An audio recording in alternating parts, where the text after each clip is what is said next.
Proverbe 13. Un fils sage tient compte de l'éducation qu'il a reçue de son père, mais le moqueur n'accepte jamais les reproches. Grâce à ses paroles, on peut se nourrir de bonnes choses, mais les traîtres n'ont d'appétit que pour la violence.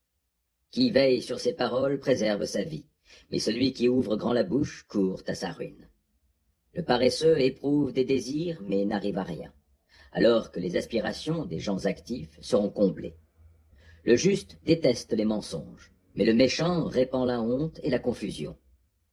Agir avec droiture est une protection pour l'homme intègre, mais la méchanceté a même un effet subversif sur le péché.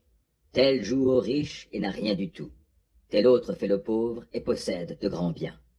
La fortune du riche sert de rançon pour sa vie, et le pauvre n'entend pas de menace. Les justes rayonnent comme une lumière source de joie.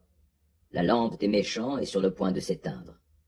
Toutes les querelles proviennent de l'orgueil, et la sagesse accompagne ceux qui acceptent les conseils.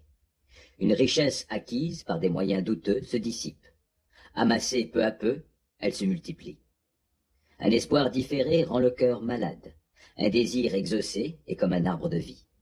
Qui méprise la parole le paiera, mais qui respecte le précepte en sera récompensé. L'enseignement du sage est une source de vie. Il fait éviter les pièges de la mort. Une raison saine procure la faveur, mais le chemin des traîtres est rude. Tout homme avisé agit en connaissance de cause, et l'insensé fait étalage de sa sottise.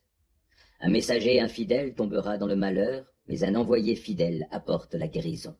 Qui ne veut pas se laisser corriger tombera dans la misère et la honte, mais celui qui accepte d'être repris sera honoré. Il est agréable de voir ses désirs réalisés, mais les insensés ont horreur de se détourner du mal. Qui fréquente les sages deviendra sage, et qui fraye avec les insensés va au-devant du malheur. Le malheur poursuit les pécheurs, et le bonheur récompense les justes.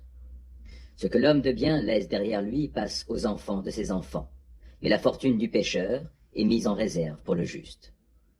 Le champ défriché du pauvre lui procure des vivres en abondance, mais l'injustice les détruit.